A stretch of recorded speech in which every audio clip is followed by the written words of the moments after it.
औज़ बिल्लाहि मिनश्शैतानिर्रजीम बिस्मिल्लाहिर्रहमानिर्रहीम। शुरू अल्लाह के नाम से जो बड़ा मेहरबान निहायत रहम वाला। दोस्तों और भाइयों, आज हम जो है ना अल्लाह के नबी हज़रत लूत अलैहिस्सलाम का किस्सा कर रहे हैं। तो उम्मीद है अल्लाह पाक हमें सही बयान करने की तौफीक दे और दीन और इस्लाम और सुन्नत के मुताबिक जो रिवायत में आता है वही बातें बताएं। तो शुरू करते हैं अल्लाह के नाम से। हज़रत लूत अलैहिस्सलाम हज़रत इब्राहीम अलैहिस्सलाम के बिरादरजाद हैं और इनके वालिद का नाम हारान था। हज़रत लूत अलैहिस्सलाम का बचपन हज़रत इब्राहीम अलैहिस्सलाम के ज़ेर साया गुजरा और इन नशोनुमा हज़रत इब्राहीम अलैहिस्सलाम की आगोश तरबियत में मरहून मिन्नत थी। इसलिए वो और हज़रत सारा रज़ी अल्लाह ताला अन्हा मिल्लत इब्राहीमी के पहले मुसलमान और साबकून अलवान में दाखिल हैं।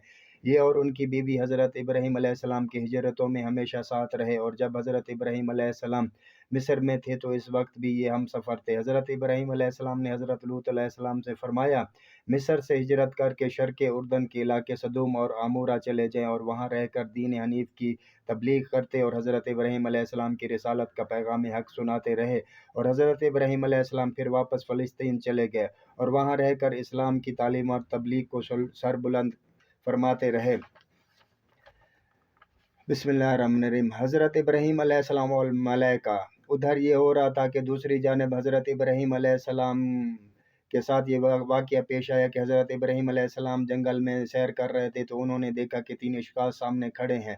हज़रत इब्राहीम अलैहिस्सलाम ने निहायत मतवाज़ा और मेहमान नवाज़ थे और हमेशा इनका दस्तरख़्वान मेहमानों के लिए वसी था। इसलिए इन तीनों को देखकर वो बेहद मसरूर हुए और इनको अपने घर ले गए और बछड़ा ज़िबा करके टिक्के बनाए और भून कर मेहमानों के सामने पेश किए, मगर उन्होंने खाने से इनकार किया। ये देखकर हज़रत इब्राहीम अलैहिस्सलाम ने समझा ये कोई दुश्मन है जो हंसते दस्तूर खाने से इनकार कर रहे हैं और कुछ खाइफ हुए कि आखिर ये कौन है। मेहमानों ने जब हज़रत इब्राहीम अलैहिस्सलाम का अस्तराब देखा तो इसने हंस कर कहा कि आप घबराएं नहीं, अल्लाह के फरिश्ते हैं और कौम लूत अलैहिस्सलाम की तबाही के लिए भेजे गए हैं, इसलिए सदूम जा रहे हैं। जब हज़रत इब्राहीम अलैहिस्सलाम को इत्मीनान हो गया कि ये दुश्मन नहीं है बल्कि मलाइका अल्लाह हैं, तो अब इनकी रफ़ाकत तलब जज्बा, हमदर्दी व मोहब्बत शफ़क़त की फरावानी गालिब आई और उन्होंने कौम लूत अलैहिस्सलाम की जानिब से झगड़ना शुरू कर दिया और फरमाने लगे कि तुम इस कौम को कैसे बर्बाद करने जा रहे हो जिसमें लूत अलैहिस्सलाम जैसा अल्लाह का बरगज़ीदा नबी मौजूद है। वो मेरा बिरादरज़ादा भी है और मिल्लत हनीफ का पैरो भी है। फरिश्तों ने कहा कि ये सब कुछ जानते हैं, मगर अल्लाह का फ़ैसला है कि कौम लूत अलैहिस्सलाम अपनी सरकशी, बदअमली, बेहयाई और ख्वाहिश पर इसरार की वजह से ज़रूर हलाक की जाएगी, लेकिन लूत अलैहिस्सलाम और इनका ख़ानदान इस अज़ाब से महफूज रहेगा। अलबत्ता लूत अलैहिस्सलाम की बीवी कौम की हिमायत और इनकी बदअमालियों और बदअकीदगियों में शिरकत की वजह से कौम लूत अलैहिस्सलाम ही के साथ अज़ाब पाएगी। गर्ज़ हज़रत लूत अलैहिस्सलाम का कौम पर मुतल्ला कुछ असर न हुआ और अपनी बदअखलाकियों पर इसी तरह कायम रही। हज़रत लूत अलैहिस्सलाम ने यहाँ तक गैरत दिलाई कि इस बात को नहीं सोचते कि मैं रात दिन जो इस्लाम व सिरातुल मुस्तकीम का दावत व पैगाम के लिए तुम्हारे साथ हैरान व सरगर्दा हूँ, क्या कभी मैंने तुमसे इस सही का कोई कोशिश की है। तो बहरहाल हज़रत लूत अलैहिस्सलाम की इस परेशानी को देखकर फरिश्तों ने कहा, आप हमारी ज़ाहिरी सूरतों को देखकर घबराएं नहीं, हम मलाइका अज़ाब हैं। अल्लाह के कानून जज़ाए अमाल का फ़ैसला इनके हक़ में अटल है और इन सब के सर से टलने वाला नहीं है। आप और आपका ख़ानदान अज़ाब से महफूज रहेंगे, मगर आपकी बीवी इन्हीं बेहयाइयों की रफ़ाकत में रहेगी और तुम्हारा साथ ना देगी। आखिर अज़ाब इलाही का वक्त आ पहुँचा।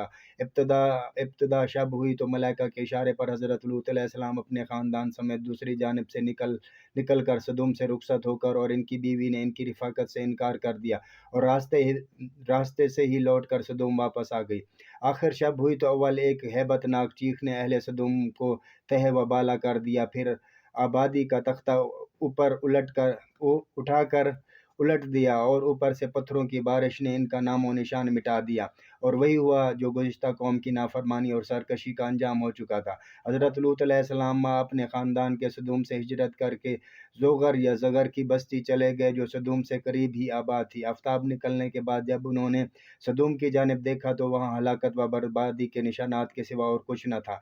हज़रत लूत अलैहिस्सलाम ने ज़गर को भी छोड़ दिया और इसके करीब एक पहाड़ी पर जाकर आबाद हुए और अमन अमान से रहने सहने लगे और वहीं इनका इंतकाल हुआ। اللہ پاک کی خربوں رحمتیں ہوں حضرت لوط علیہ السلام اور ان کی راہ پر چلنے والوں پر، اور امت محمدیہ صلی اللہ علیہ وسلم کی طرف سے سلام ہو ان کو بے حد و حساب، آمین۔ تو دوستو، دین کی باتیں لائک، شیئر، فالو کیا کریں۔ اگلی ویڈیو تک کے لیے اجازت دیجیے، اللہ حافظ۔